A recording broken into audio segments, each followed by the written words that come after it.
Hello,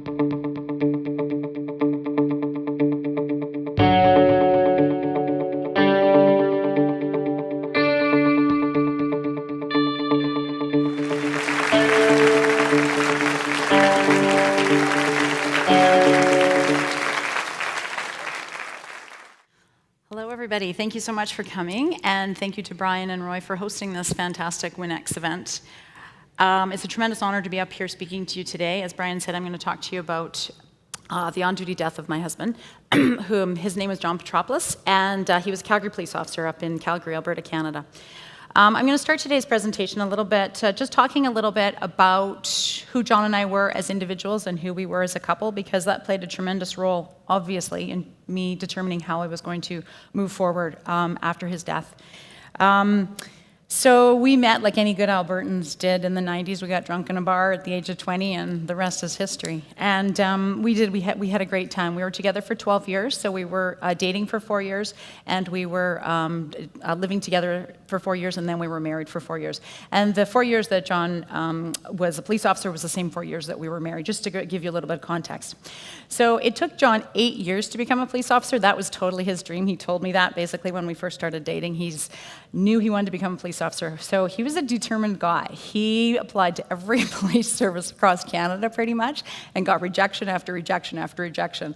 He was like a Bobo doll, like bam, bam, bam, and he just kept bouncing up again. And what he did is he just kept bettering his application. He just got his criminology diploma, then he got his criminology degree, and he worked as a corrections officer. He delivered bread. He did what he had to do to pay the bills and keep bettering his application. His dream finally came true in 1996. He got the call from the Calgary Police Service, and we were living actually in British Columbia at the time. Now, John was this big, hairy Greek guy, very handsome guy, but he was 6'3", about 200 pounds. And when he got the call, he heard the message on the answering machine, and this was totally uncharacteristic because he was this totally calm, cool, collected, real stoic, real police officer kind of personality. Really quite quiet and introverted and didn't say too much usually. Anyways, he got the call. He was so excited. He dropped to his back and he's lying on the floor with his arms and legs in the air. I did it! It was so cute. Anyways, he'd had that moment of achieving his dream. So we were living in British Columbia, so we moved back to Alberta. And away we went. We were married that same year, 1996, so we were married for the 4 years, and he was a police officer.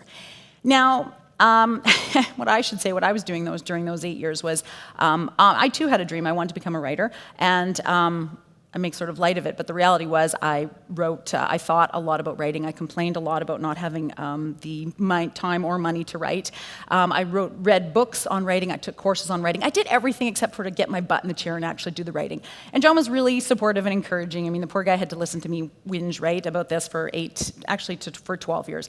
He did everything he could to encourage me and my potential as a writer, and I sort of just didn't take it very seriously. So in those 4 years back in Calgary as a married couple, I started to make rumblings about starting a family because we were, in our early 30s. And John said, well, okay, maybe we will start a family, but what about your writing? And I said, well, maybe I can do both. And still very much wanting to be a writer, but not willing to put the work in. And John's personality was changing. I think many people in this room will probably know a little bit. When a police officer is new on the job, they do have a bit of a personality change at times.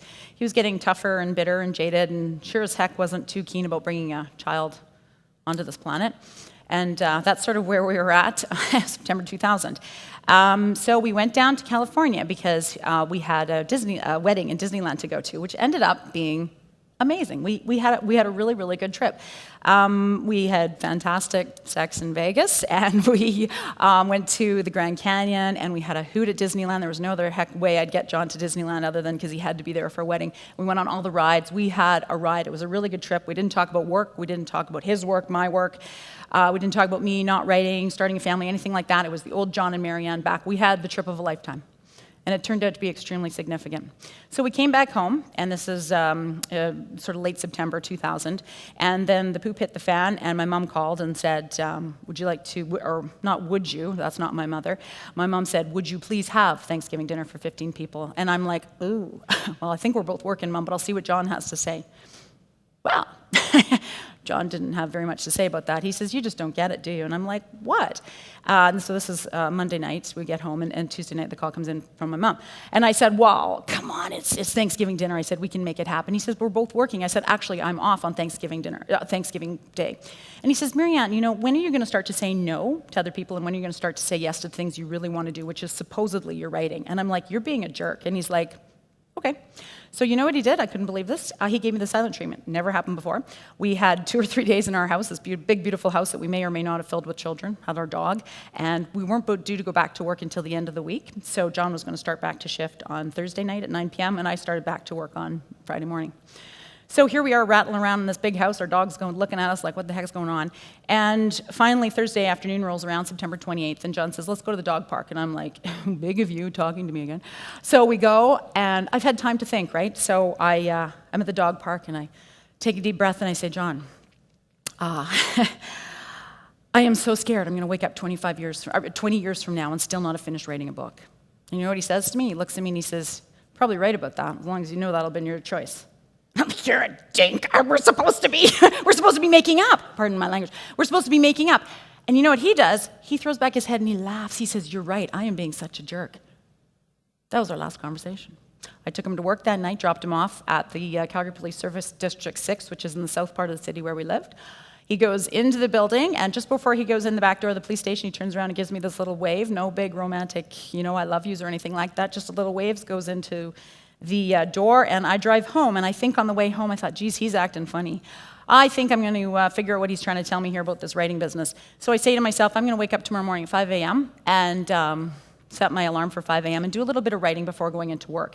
In those days, I worked for the Calgary Police Service as a civilian. I was records, and I took the incident reports from police officers over the phone, right? So I wore the little headsets, and I sat in the cubicle, and I took in the incident reports. So I was supposed to work at 7 a.m. that morning, so I set my alarm for 5 a.m. Anyone here can guess what I did when the alarm went off at 5 a.m.? Snooze. 10 minutes pass, wake up, starting to feel a little anxious, disappointed in myself, but of course then the usual crap begins in the head. Too tired to go, I don't want to write, I have to go work for 10 hours, tomorrow, right? The usual habit stuff. So finally roll out of bed around 6 a.m., go to work, I do not turn on the radio. I get to work, and of course it's shift change, right? And it's rather quiet in there, but I don't really pick up on it. So I get in there, and my supervisor looks at me and says, Maryanne, can I see you in my office, please? And I said, sure. So I go, and she shuts the door behind me when I go in, and I think, oh, I've screwed up on a report before going on holidays. And she says, John's fallen. And I'm like, oh, broken arm, broken leg, one ear goes in, one ear out the other. Don't really think too seriously about it. And she looks at me a little funny, and she says, you need to call his inspector. And I said, oh, an inspector, I say. Boy, inspectors don't usually phone in police reports. I am really screwed up on a report. And it's not until I sit down, and I'm dialing, hey, John's inspector, and I'm in with my supervisor, and my brain makes that connection between John's inspector, John's fall, and that starts to arc in my brain going, oh my God, something's happening here. So the inspector answers the phone and says, Maryanne, are you with your supervisor? I say, yes. Maryanne, are you sitting down? I say, yes. And he says, John's fallen and hit his head. So the severity goes up a notch, right? So I'm like, okay, and I'm just sort of breathing. It feels sort of like the air in the room has been sucked out at this point. And he says, be with your supervisor. She will take you out to the back alley. Myself and John Sargent will come and pick you up. So it's exactly what we do. And we're standing in the back alley, and I've got my little lunch bag, my little purse. I'm only 32. I feel like I'm about 4 years old, right? Really young, really scared, really vulnerable.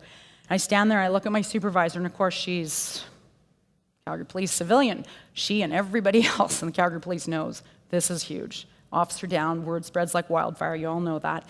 I don't quite know exactly how serious this is, but I can tell where we're headed. And so I look at her and I say, I am so glad we had such a good vacation. And she just throws her arms around me, because she knew where I was headed. So, get in the car, Sergeant and John Sargent, Inspector, pick me up, take me to the hospital. First stop is this quiet room. But, on the way to the hospital, I should just mention, by that point I knew that John had fallen through a roof. That's what they were calling it, a roof, and hit his head. That's about all we knew, at a warehouse.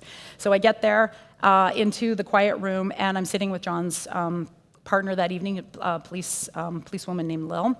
And I'm sitting there, and she puts her arm around me, and then there's all John's other teammates around, quite a few of them, male police officers. And we're sitting there, and it's just this weird, quiet moment where I'm kind of waiting to hear the next bit of news, right? So I'm sitting there, and I look up. Lil's got her arm around me. I look, and there's all these male police officers, all these police officers looking at me, and I can tell they've been crying. And I'm like, oh, that's an anomaly. Cops don't cry on the job. I knew right then and there, wordlessly, quietly, gently, he's not going to make it home. And he didn't. And sure enough, the doctor comes in, tells me John's suffered a massive, massive head injury. The brain is hemorrhaging, but they can only do so much because obviously it's encased in the skull. A few minutes later, the social worker comes, gets me, takes me to the emergency room. And I'm obviously collapsing inside by this point, but holding it together on the outside. What do? So the emergency room doors open, and I see John lying there, and he actually looks not too bad. I mean, he's lying on a stainless steel gurney, and he's got tubes coming out of him, and he's draped in a sheet. But, he just kind of looks like he's sleeping. There's just a little blood on one elbow, right? Because the injury's here. So he's lying there. So I'm thinking, maybe this is all going to turn around. So I run over, and I grab his hand, and I'm like, John. And of course, nothing, right? The guy's going to be legally declared brain dead within 3 hours. So I kiss him on the lips, and I'm like, John, I love you. And that's it. My silent treatment was reinstated. That's what I say, because that was it. So the social worker puts his arm around me, gently takes me out of that emergency room into the hallway that, of course, is filling up with police officers very quickly. So before I go back to the hospital in a moment just to tell you what else happened, I want to take you guys gently out of that emergency room and explain to you how we got there, because from an OH&S perspective, a lot of things went wrong. And here's what happened. John had responded to a call, 5 a.m. with Lil Hall. They'd responded, the first employee of the day had called 911, and here's why. He had arrived at this warehouse, and he'd gone to go into the door, but he'd sit with, the man door, but he'd seen where the vehicle door was, there was a glass window over top, and there was a hole in that window. So he sees that, thinks, that's weird. Then he opens the door, and the alarm goes off. Not loud, but it sounds funny. The alarm sounds funny, and that's what he maintained. He's positive he heard. So he puts two and two together, thinks that someone's in the building. Fair enough, he calls 911. Police arrive, John and Lil arrive, hear the details. They too agree, okay, this could be a B&E in progress. They call for backup, they call K9, they call John Sargent, the boss, and other team members come. Everyone comes, thinks it's a great call, B&E progress, there's someone in the building. So the K9 arrives, gets the dog, and looks around the group of police officers that have assembled, looks straight at John, and says, you, let's go. Not a moment's hesitation. Why? Because Darren Leggett had trained John in recruit class, just like Brian Willis has. He knew that John knew how to clear buildings, plus John had just been 6 months on the B&E detail.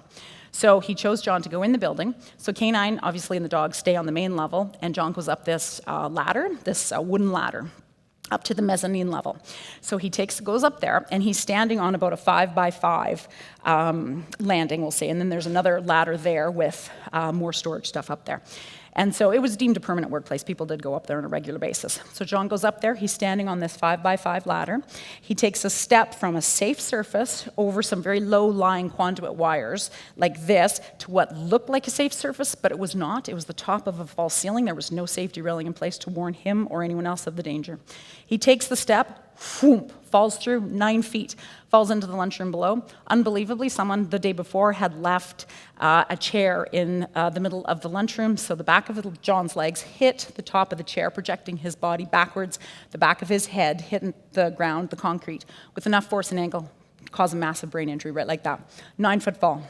That's how fast it happened. So a few other things from an OH&S perspective that did go wrong was there was actually a safety rail, like a hazard sign, a warning sign. It was a good 15 feet past the actual hazard in the dark. There was no sensor lighting. John wouldn't have been able to see it. And it was hanging from the roof, so it was quite high up there, so that did not a lot of good. The other thing is, too, there was that overhead hole in the bay window that the person had seen actually had been caused by someone, the employee the day before had driven in with the forklift, caused that, had not been communicated to the first employee of the day, so then they were thinking there was someone in the building. It was the wind going through the hole the wind going through the hole that had caused the false alarm to go off. Security had attended a couple of times. So a lot of things, unfortunately, did go wrong. The main thing that we focused on, I'll get to that in just a moment, was that there was no safety railing in place when, according to Alberta health and legislation, Alberta safety and legislation, there should have been. So When John fell through, I should mention Darren Leggett, the canine officer, saw him fall through that, immediately found him, God knows how in the dark, but he found him in the lunchroom, immediately started CPR, which meant that John could be on life support for the day, so I could spend the day with him, holding his hand and saying goodbye to him, and also it meant that John could donate his heart, pancreatic islets, and his kidneys for organ donation. So that's how I spent September 29th, 2000. It was the toughest day of my life, but I took John to the finish line. So there we go. I go home at the end of that horrific day and wake up the next morning, 32-year-old widow, and I sort of put one foot in front of the other and do the best I can. 2 weeks later, my brother comes downstairs, finds me sitting at my computer, and I'm just typing away with my own little earphones on. He's like, "What are you doing?" And I said, "I'm writing John's story. I have heard what he told me about putting my writing a priority," and I did. It took me 8 years to get that book and me where it needed to be, but I did it, and I'm under the 20-year timeline, I'd like to say, in case John's listening. But I did it. Now, from a workplace safety perspective, right after John's death, the recruit classmates, Cliff O'Brien, Glenn Laird, Joel Matthews, three of good friends of John's from recruit class, they called crap on this just like I did. John's death was an easily preventable death at an unsafe workplace as the result of a fall. So what they did, they didn't know where we were going to go with the Memorial Fund, but what they did is they had the courage and the insight to do little pins. I've got some on the back there with John's regimental number on them. Before John was even buried in the ground, on his funeral, they raised over $10,000, and they said, "Maryanne, when you are in some sort of semblance of mental and emotional shape," which I wasn't for a while, "would you like to be involved with how the funds are used?" And I said, "Oh, you betcha." So eventually, I'd say about after 3 to 4 months when I was sort of feeling up to it, we talked about how we're going to use that money. And what we decided to do was address the issue that led to John's death. So what we do is we raise public awareness about why and how to ensure people's workplaces are safe for everyone, including emergency responders. We also do traffic safety. So we did 5 public service announcements, TV ads that have aired about 2 million times on television. We have a powerful 10-minute safety video.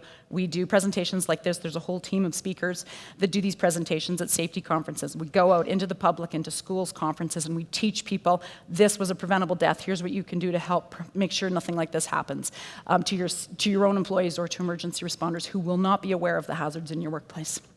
So from today's theme, what's important now, I'm going to do a quick little play-by-play post-game analysis of the story I just told you on what's important now. Of course, I didn't have what's important now in Brian Willis's voice in my head back in 2000, but I certainly do now, and I look at the things we did apply. What's important now too. So number 1, ICU. When I was faced with the most horrific thing that ever could have happened to me, my greatest fear, my worst fear, losing my husband, my soulmate, my best friend, I had no training for that, obviously, but I did what I had to do. I listened to my gut and my soul and my heart, and I spent the day with him. I told him whatever I needed to tell him, and I had that special day with him. Number 2, I heard what John was trying to tell me about my writing, and I did. I became a writer. Boy, did I get that message loud and clear. I get my butt in the chair pretty much each and every day. I write books and screenplays and play scripts and blogs. Number 3, we did not accept John's death. Well, of course, yes, emotionally, yes, we accepted John's death, but we didn't accept that there was nothing we could do about that. So we went with the Memorial Fund and said, look, if we can try and transform this death into some sort of this horrific loss we've all experienced into some sort of positive change for other people and help raise awareness about emergency responders out there and the things that people can do to help make sure they get home to their families safe at night, that is worth it, and that's what we did. Number 4, Darren Leggett. What's important now, he was trained to do CPR. When he needed to do it most, he was ready, bang, he did it, and the ramifications were huge. Number 5, the police officers that started John's Fund, absolutely incredible. I don't know how they knew what to do, and I'm still not quite sure why they stuck by my side so much. They went way above beyond the call of duty, and one of them is still involved, very active with the Memorial Fund, and we're pushing 17 years now. But the other 2 stuck out for 10 and 15 years collectively. And then we've got new police officers on board, right? So it's pretty extraordinary. Those police officers stepped up to the plate and agreed with me that said, there is something we can do here. That was an easily preventable death. So that's pretty much what I wanted to share with you today. And my final message, because time's up, is it's not what happens to us, right, that matters nearly as much as how we choose to respond. Because in any given moment, we have our choice, and that's why what's important now is so important, because we can really take each step forward. But my final point is this. When we say what's important now, obviously we're asking ourselves this question, correct? So one of the problems that I have found is you've got your monkey mind, your conscious mind going blah, blah, blah, go for the fourth, fifth, sixth beer, pay attention to the phone instead of your kid playing, all that other stuff, right? What's important now, often the loud voices in the room. What I challenge you today is what's important now, perhaps sometimes it's the quiet guy in the room, the introspective, you can call it the soul, your intuition, your higher self, your gut, your conscience, doesn't matter what it is, but sometimes the voice that isn't quite so loud, sometimes those are the ones, that's the answer you need to hear. And I think that, myself included, listening to that is what will get us where we need to go. One simple, but not easy step at a time.